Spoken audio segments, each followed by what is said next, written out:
Winter's nearly over, so some of the tortoises and turtles behind this door have just a few more weeks before they can stay outside full time. Some of these guys aren't quite ready to be outside, but let's go ahead and have a look at what everybody does at the Arctic Reptile Ranch during the winter.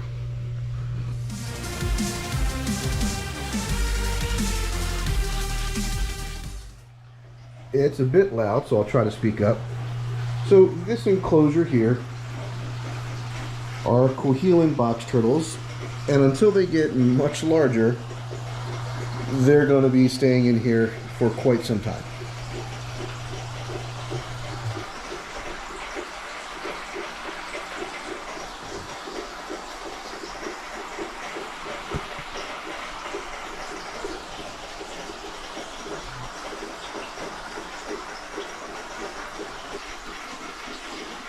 One of the red-tailed boas is currently out and about, enjoying the humidity in her cage. That's a Suriname red-tailed boa that we're looking at. And below, you can see just the head of the Peruvian red-tailed boa, ready to be fed. This enclosure is another enclosure where the animals are in here full-time. These are my spear point leaf-tailed geckos. And here is my larger female who has already laid 2 eggs. They weren't fertile, but she's already at that point where she's laying eggs. And the male is always hiding in here somewhere, probably up under there. Since these guys need slightly warmer temperatures and lower humidity than most of my leaf-tailed geckos, they stay in this room because this is a lot warmer than my bedroom. Down here are the Mexican box turtles. This is their winter habitat. You'll see all my my box turtles have running and filtered water. These guys have been going out during the daytime the past few weeks, but it's been too cold for them to stay out at night.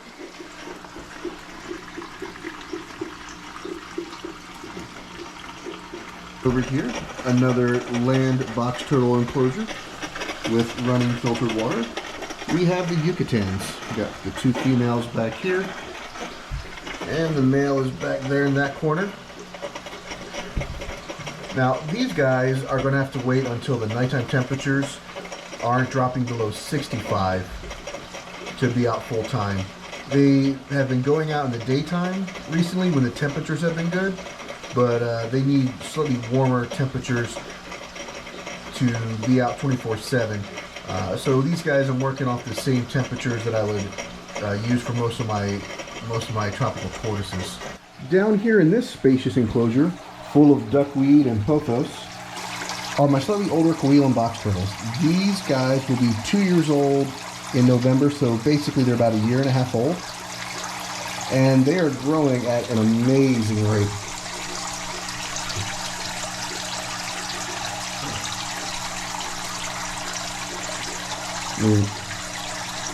Compared to my hand, you can see how much these guys have grown. These guys are from October of 2020, so they're not even 2 years old just yet. Once they were about 1.5 inches long, they traded in that gray and greenish jade color for this gorgeous, gorgeous golden hue. And while they've all got some remnant color on them from when they were younger, they're pretty much all goldened out at this point. Now, I made this opposite of the other box turtle enclosures because, as you may know if you are a turtle fanatic, these guys are primarily aquatic. They're the most aquatic North American box turtles. But I still gave them a land section that they have not used at all. The plants over there die. It's just turned into just a big muck. So what I'm considering doing is trading this out for just a rather large aquarium so that I can see them from the side, which I've noticed. The babies come up to you really quickly. They see people as food. With these guys only getting food from above and not seeing me at the sides, they become a little more people shy. So I think once I get them into a glass enclosure, they'll see people again, and it'll make them a little more friendly, a little more, as people sometimes say, personable. And a little digital thermostat. Same heater that is used on the smaller cage over here. to heat these guys up. And while the glass may not be the cleanest, you can see how clear this water is from the combination of plants and filter.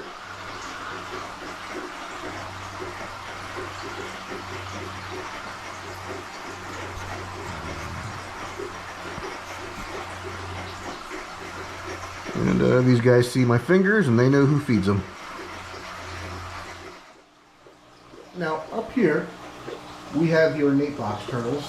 Same setup, filter going, probably needs to be cleaned out, you can tell by their flow. Maybe need the water to be a little bit deeper also.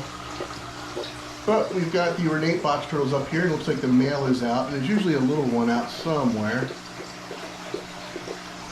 Oh yeah, here's my voice that's in the corner back there.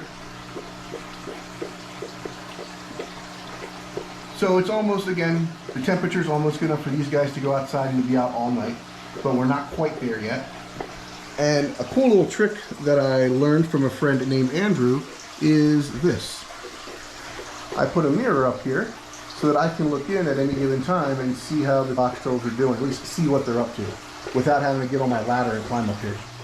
If any of you are following my Instagram, you'll know that back in November, I traded out all of my Exoterra enclosures for PVC enclosures for all of my baby grow out tanks. And so here we have all the small ones that are just a year or two off from going outside in their own enclosures. Let's start up at the top.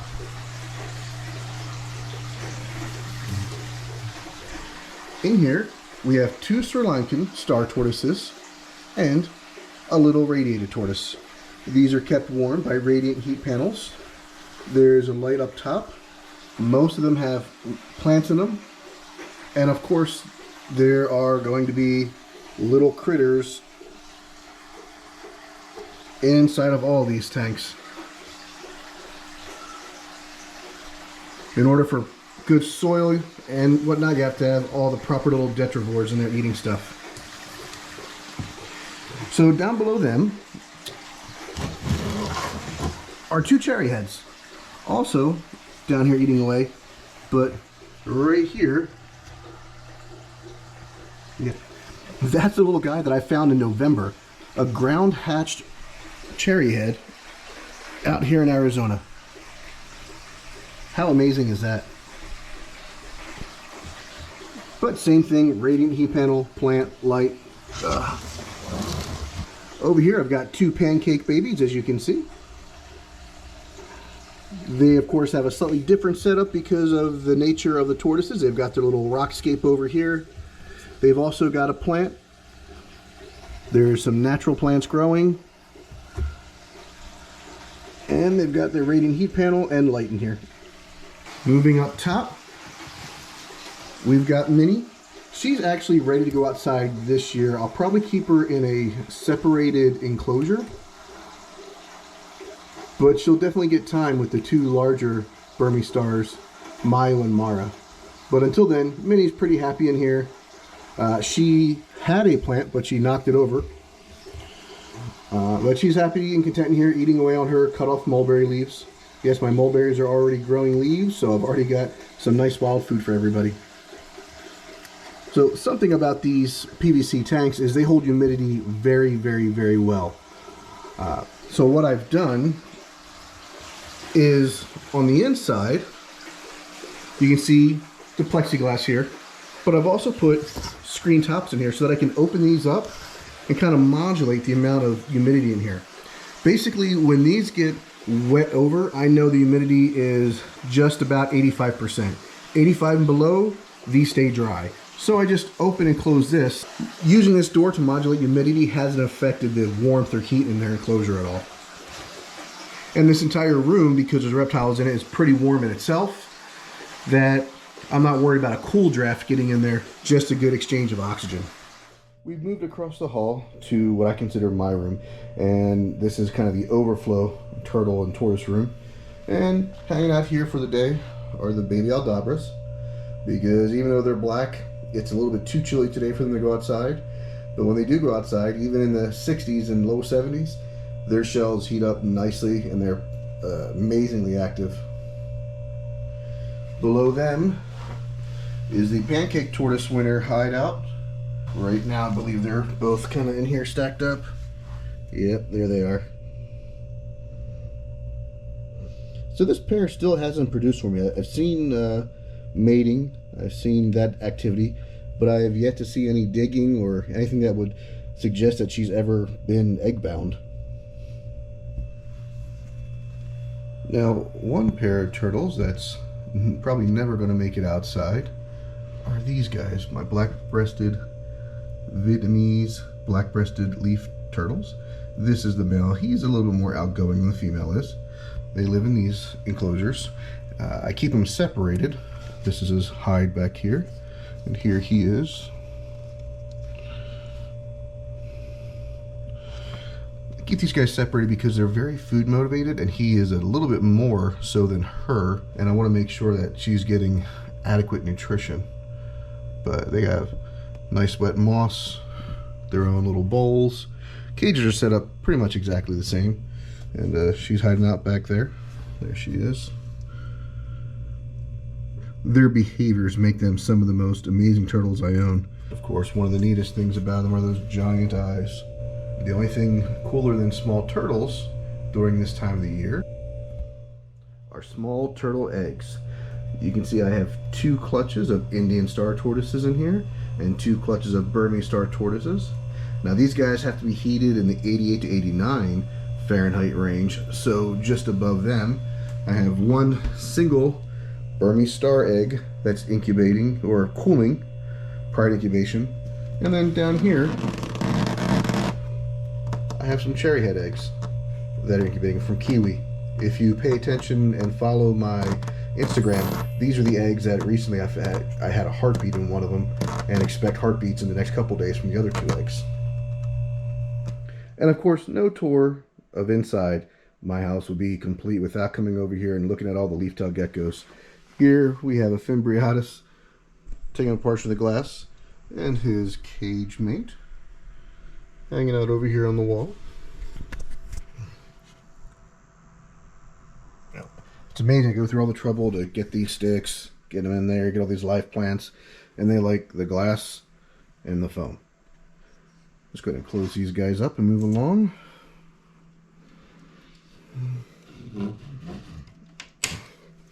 This enclosure is where the corkbark leaf-tailed geckos live. Now, unfortunately, I just lost the female half of the breeding pair in here. She was on the younger side of their maximum lifespan, but you know, the male's doing fine. They've been thriving in here and laying eggs for the last 2 years. So I guess 3 to 5 years is the life expectancy of these guys, and I guess she just kind of went out on the early side of that. So over here are the lowland mossy leaf-tailed geckos, the Europlatus semeti, and the male, he's right there on the back of the stick. There's a female right there, and in this cage somewhere is another male. And of course, winter or not, these guys will never be outside. However, I have just changed their light cycle and their rain frequency. So they're getting a little bit more rain now, and the lights stay on longer, which keeps raises the temperature somewhat. So in the near future, I expect a lot of breeding activity. And back here on the wall are a male and female Europlatus sakura, the Highland mossy leaf-tailed gecko. Now we're going to have a look at the male and female pair of Fimbriatus that I have. And just like all of my cages, everything, all these plants are 100% alive, growing, real plants, nothing plastic in here. To include the geckos. So this is the female, and hanging out with her is the male that lives in this cage. Again, with the light cycles and the temperatures being raised, I expect to see some bit of breeding activity, and the male has definitely been hanging out, even if on the glass, closer to this female a lot more in the last week since I've made the changes. That's everything inside. Now let's go have a look at everybody's outside winter homes.